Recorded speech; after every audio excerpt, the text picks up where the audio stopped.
Hindi ito isang putahe na pinapakuluan para kainin kaagad ng tao.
Kasabay sa pagsibol ng araw, sa umagang ito, ang ilan sa mga tao ay abala rin para magtungo sa dagat.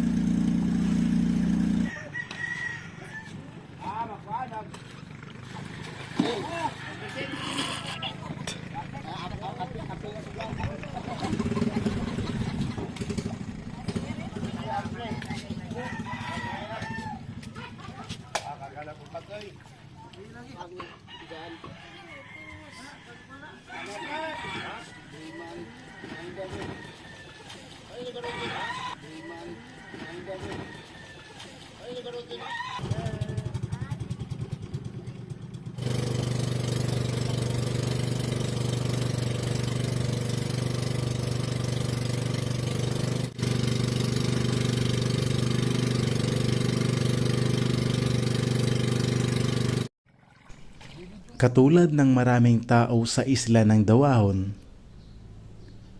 sumama ako sa isang tao kung saan siya ay nangunguha ng tinatawag na balatan, o mas kilala sa tawag na sea cucumber.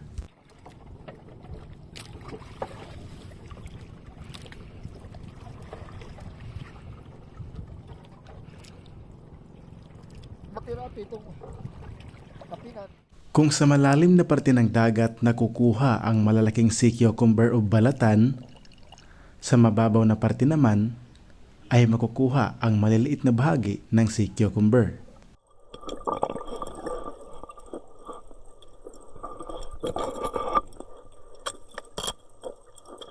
Ang balatan ay kabilang sa mga tinatawag na nocturnal.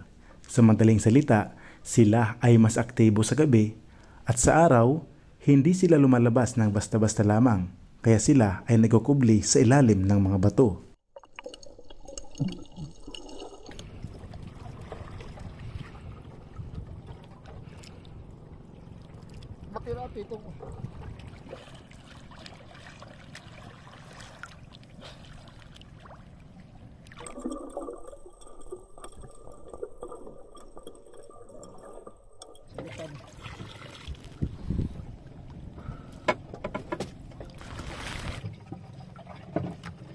Sudlutan. May iilan na pumupunta sa isla.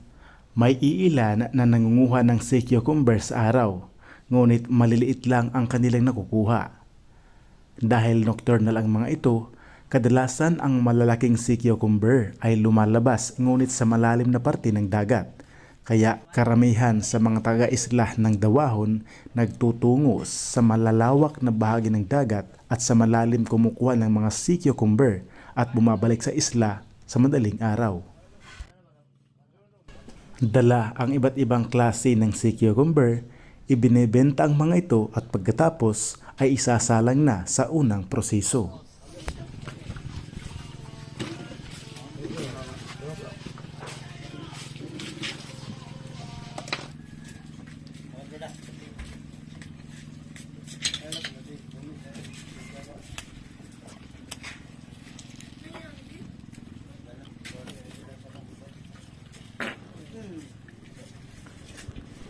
Sa unang proseso ay kailangan munang pakuluan ang mga bagong huli o bagong dating na balatan.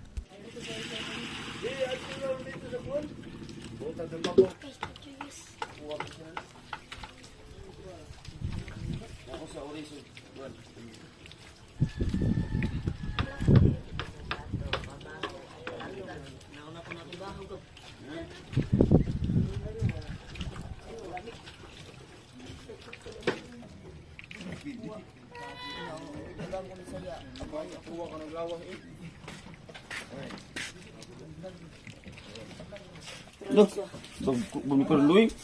Tulog. Dako lang ano, puno ng uso. Ulo luy.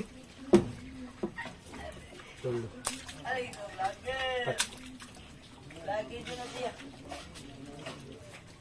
Ito. 20 ko na sinto. Spita, labas spita. Babang ganto lang kay. Anong pinagkaiba nila? Ito, tapos ito. Kaya yan, ang mahal na klase sa bat. Mas mahal ito. Mas mahal ito. Hindi. Yung vertebrato na. Darmi, tagiya sa red bubbles. Oo, nga lagi. Nga lagi, gara-gara ka. Tawag si Palme.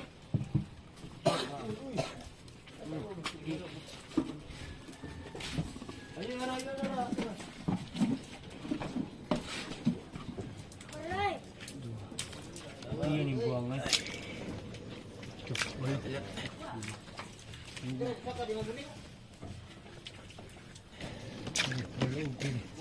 Hello, 20.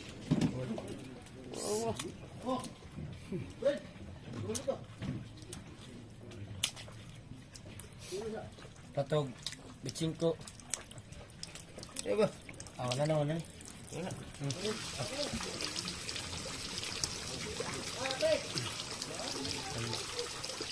Sa puntong ito, ang binibili lamang ng buyer ay ang mga balatan na walang damage. Hindi katulad ng isang ito na may sugat. Ibig sabihin, reject, hindi nabibilhin dahil ayon sa kanila, ito daw ay madaling masira.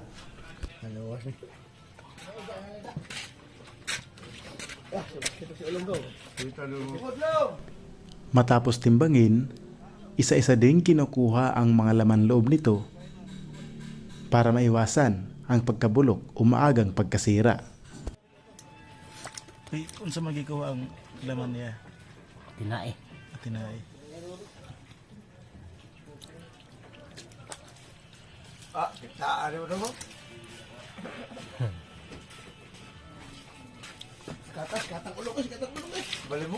At pagkatapos, isa-isa na rin itong ilalagay sa pinapakuluang tubig dagat.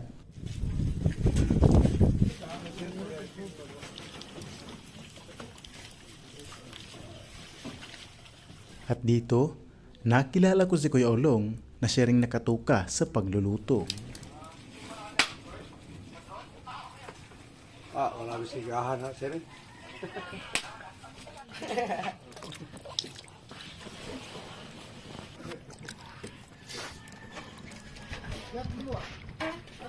Asan?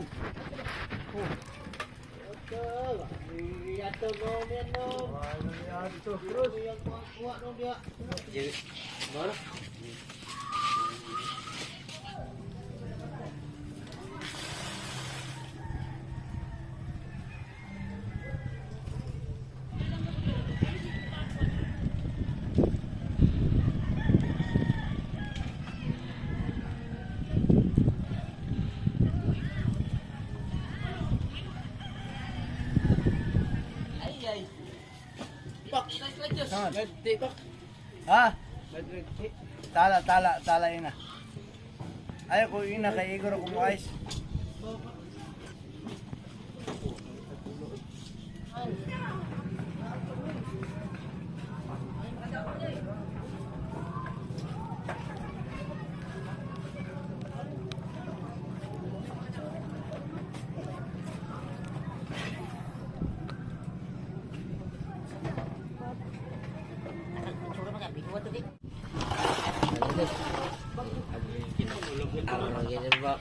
sikat juga na nalong. Kay sa tibuok kalibutan murag ikaray na. Ulong, ligo daan long. Huwag ka na ligo long eh. Na. Ano ko na babigay, ligo. Mandere, sa tayo.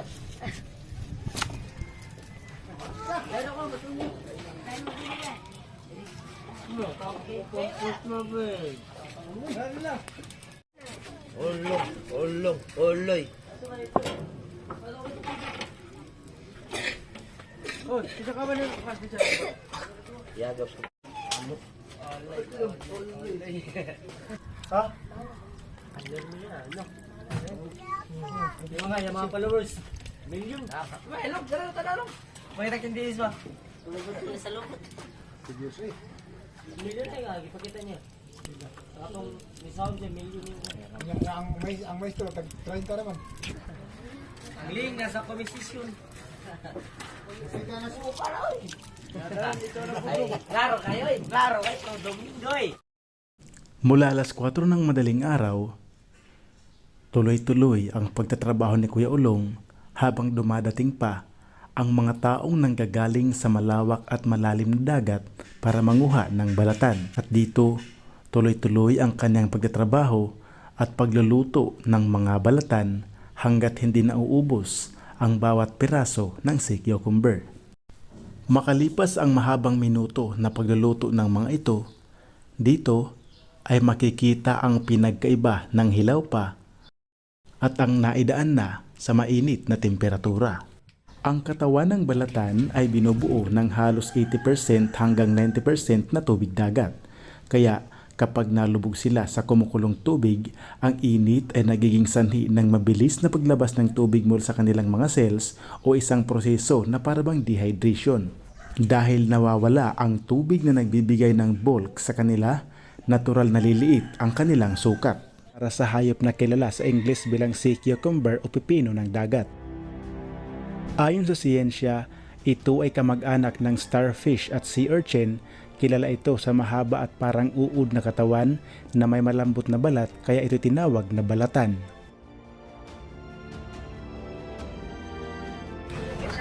Nasusan mo, chat ko mo.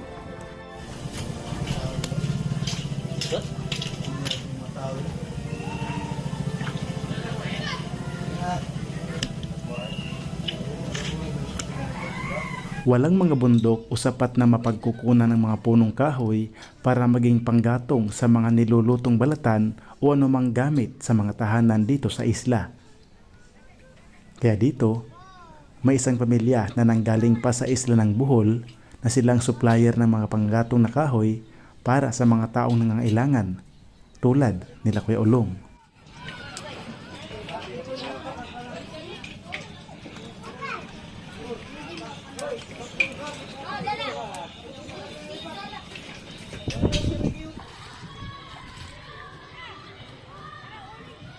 Wami kadaday, walagi uling kayo sige kuwan.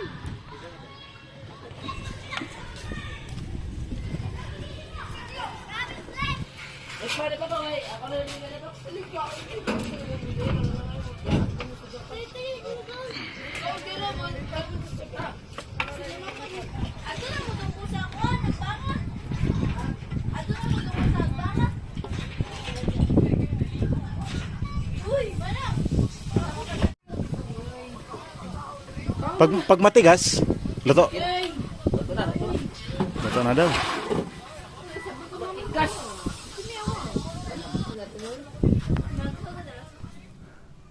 Pagkatapos ng pagpapakulo o unang proseso ng pagluluto, kasunod na gagawin ay lalagyan naman ito ng maraming asin.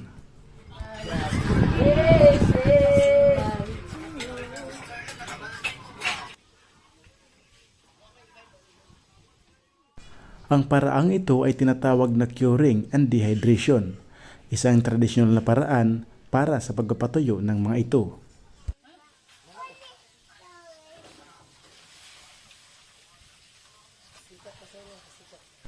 Hindi ito basta paglilinis lang, ito ay isang paraan para maging commercial grade ang kalidad ng mga balatan.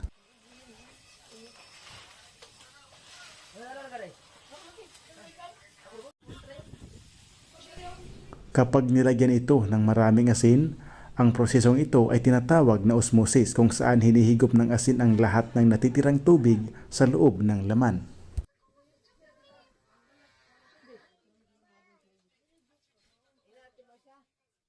Ngunit pagkatapos ng isang linggong pagbababad sa asin, ito naman ay muling idadaan sa mainit na temperatura o papakuluan sa tubig dagat para sa huling proseso ng pagluluto. At ang kasunod ay ibibilad na ito sa mainit na sikat ng araw.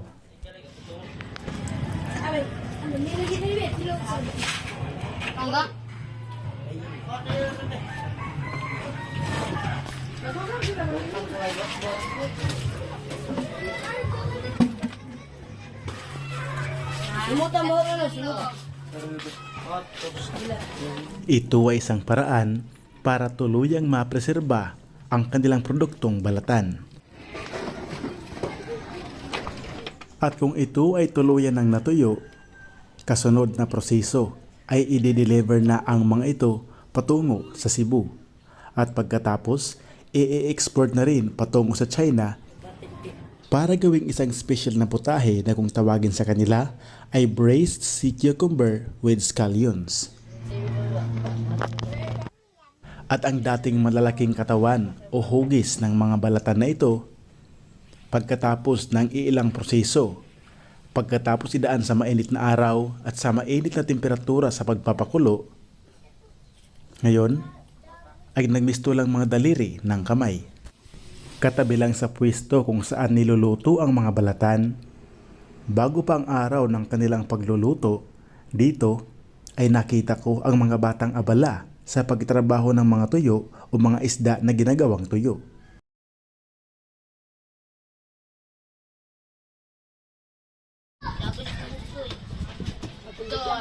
Guys, for today's video guys.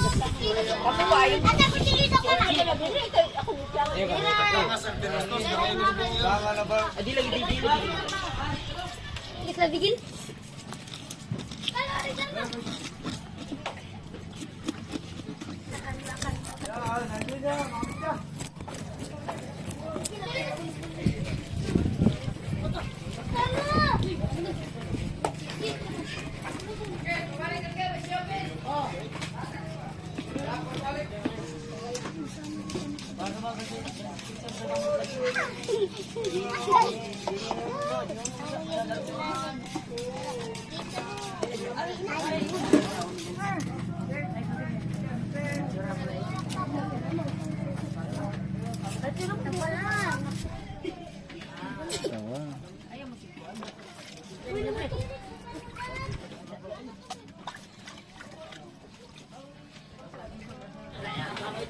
Mutalandaan ito.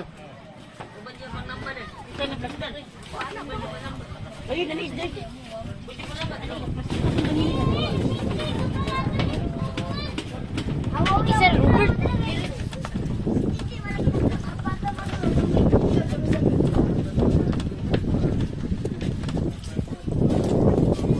Siste.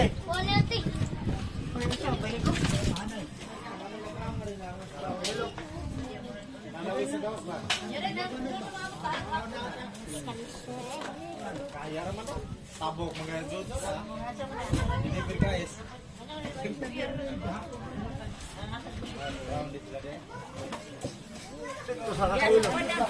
Timbis.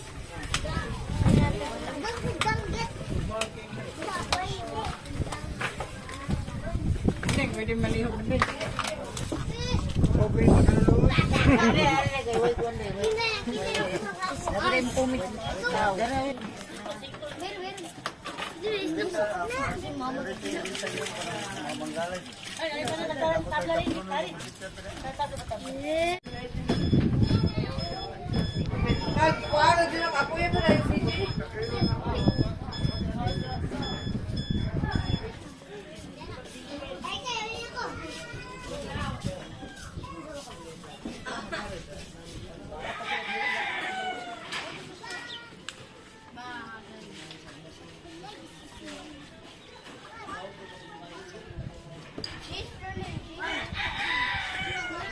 Kinabukasan ay magbibiyahe na ang pasaheroan o malaking bangka na patungo sa mainland ng Bato, Leyte.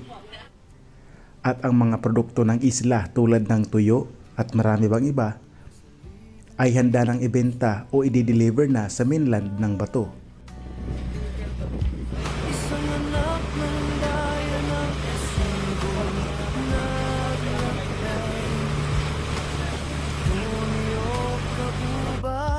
Dalay simpleng pangarap, ibahagi ang kwento, hirap at sarap sa mga baryong malayo kung saan buhay ay payap. Makikita ang ngiti kahit hirap ang tinatahak. Bawat pamilyang nagsisikap, iaahon sa hirap. Yan ang tunay na yaman na kanyang hinahanap. Hindi lang tanawin kundi puso ng tao, ipararating sa inyo saan man sa mundo. Dito sa Province Life TV, ating masisilayan ang ganda ng Samar.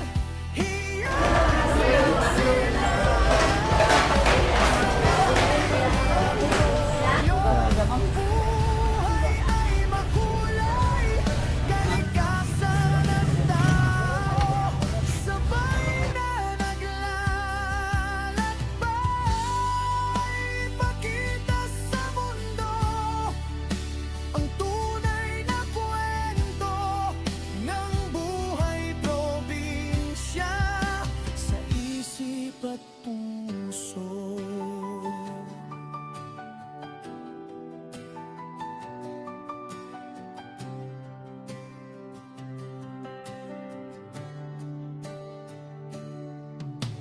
Halinang suungin, dilim ng mga kuweba, sa ilalim ng bundok, hiwagay makikita. Akyatin ng talon, tubig na kay linaw, paraiso sa gubat, sa init ay pampuka. At sa laot na agad, naya ay sumisid, buhay mangingisda at ay mabatid. Bawat pamilyang nagsisikap, iaahon sa hirap. Yan ang tunay na yaman na kanyang hinahanap.